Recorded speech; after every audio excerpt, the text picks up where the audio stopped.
What do you get when you combine a passionate and veteran sports writer with a wife who is a casual observer? The answer? Married to the Game. This landmark sports talk radio show discusses sports from a married couple's perspective. Married to the Game with Rory and Lakita begins right now.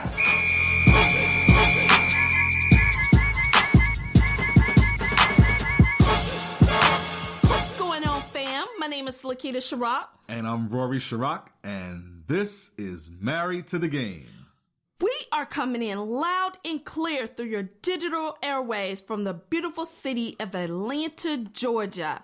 The ATL. Now check this out. This is number 11 for us. Our 11th episode.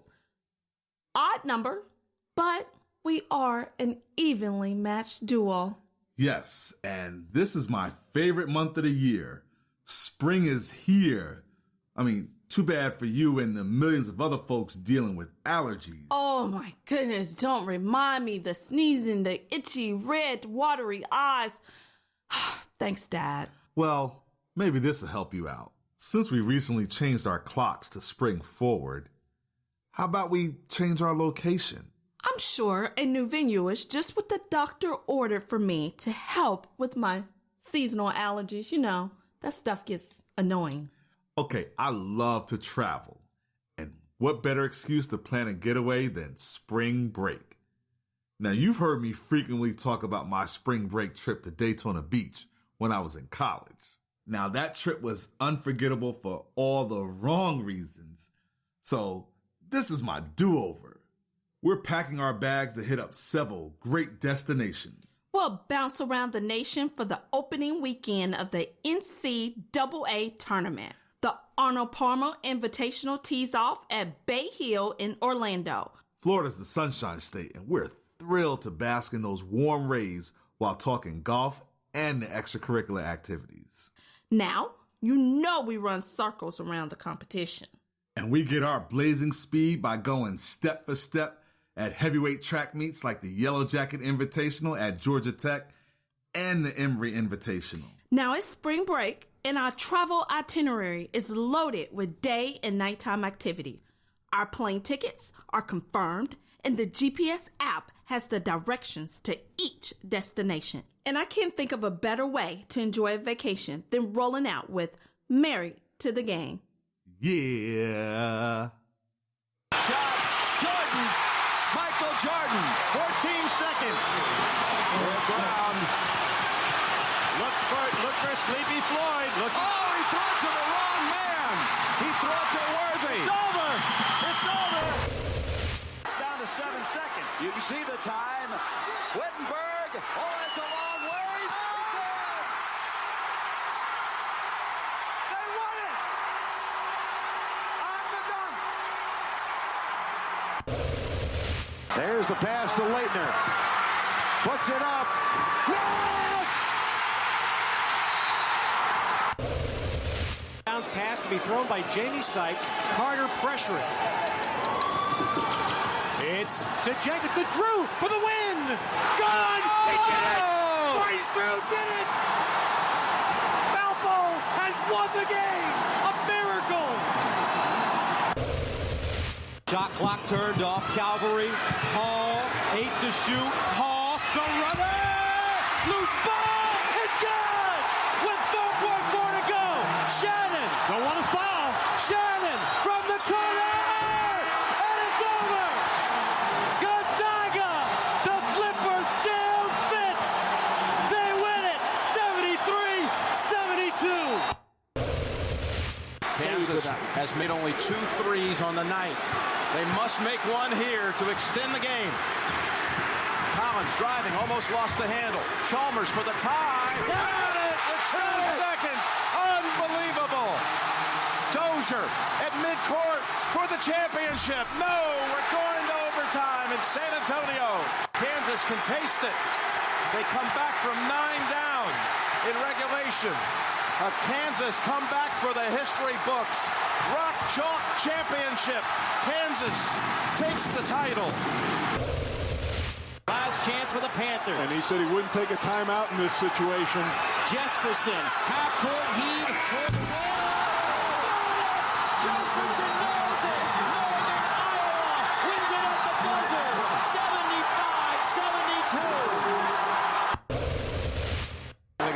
the court with Archie Diacono. 3 seconds at midcourt. Jenkins Gives it to Jenkins for the championship.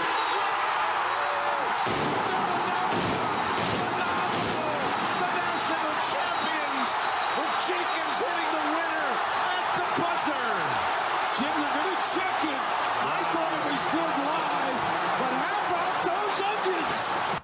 Man, that was some good stuff from tournaments past. Hey, if you're wondering why people like myself seem a bit distracted this week, we've got a good reason. Yeah, the NCAA tournament. You know it. This is a crazy 3-week period. We're focused on the madness of our brackets and picking who'll cut down the nets as national champion. And there is no other 4-day period on the sports calendar quite like the Thursday through Sunday stretch of the opening weekend of the NCAA tournament. You know I've done my usual with multiple brackets. Yeah. But the breaking news flash is you've completed the bracket. Yes, I did. So what's the methodology to your madness strategy with this being your first ever, I believe, March Madness bracket? Well, now, I can't share with you all the secrets, kind of like the Bush's baked beans. It's just a tad bit I could share with you. Okay. So what I did here, let me break it down for you. You have the East, the West, the Midwest, and the South. Well, I'm a Southern girl. Okay. So I'm going to start there. And in the end, when it all comes down to it, the South is going to win. I start from the top, but the bottom is going to win. All right. Now we know the brackets were released Sunday night. Right. And we wasted no time jumping right in with our picks. So let's start with the first 4. Mount St. Mary's against New Orleans. I'm rolling with Mount St. Mary's. Who you got? New Orleans, because I like Cajun food. All right. Then it's Providence against USC, the Trojans. I'm rolling with Providence. USC. Now, USC is the school in California, correct? Southern California. Oh, you got to go with the sunny school. Okay. Then in the Midwest, North Carolina Central and UC Davis. I'm taking the Eagles from North Carolina Central. They're a former CIAA school. They're out of the MEAC. So HBCU pride with that one. UC Davis. Okay.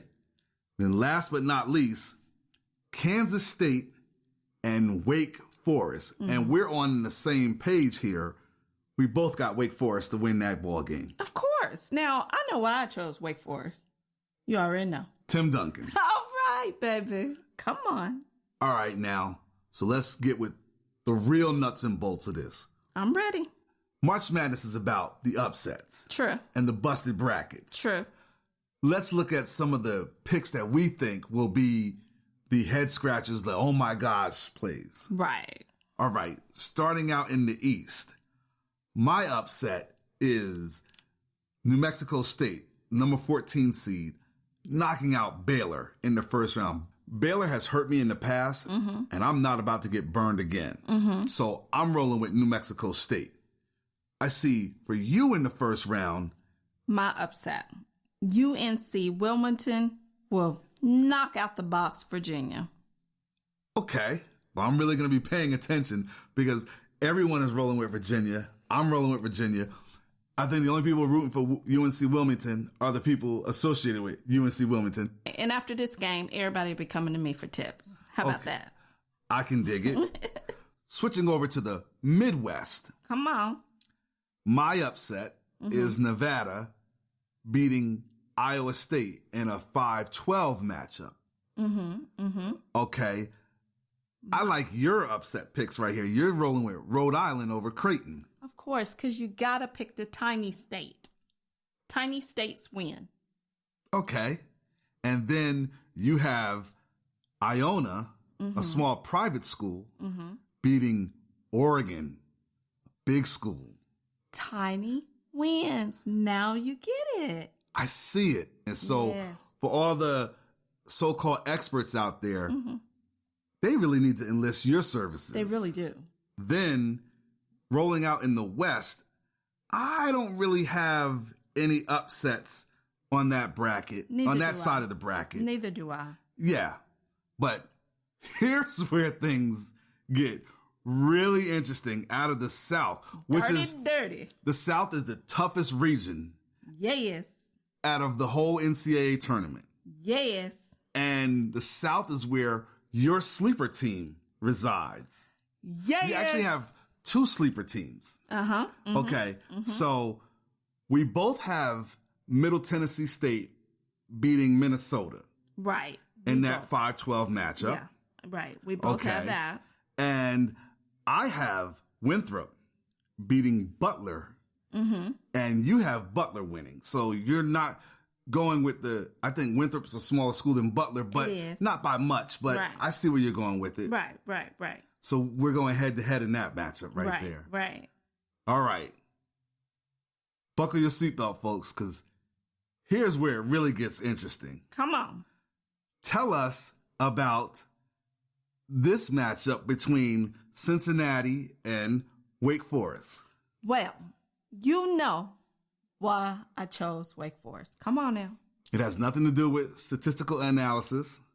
It has nothing to do with win-loss record. It has nothing to do with even geographical location. It has everything to do with Tim Duncan. A man who hasn't been on the played. I won't say been on the campus. A man who hasn't played at Wake Forest in 20 years. It doesn't matter. Okay. His feet walked those paths. Okay. He paved the way for Wake Forest to win today.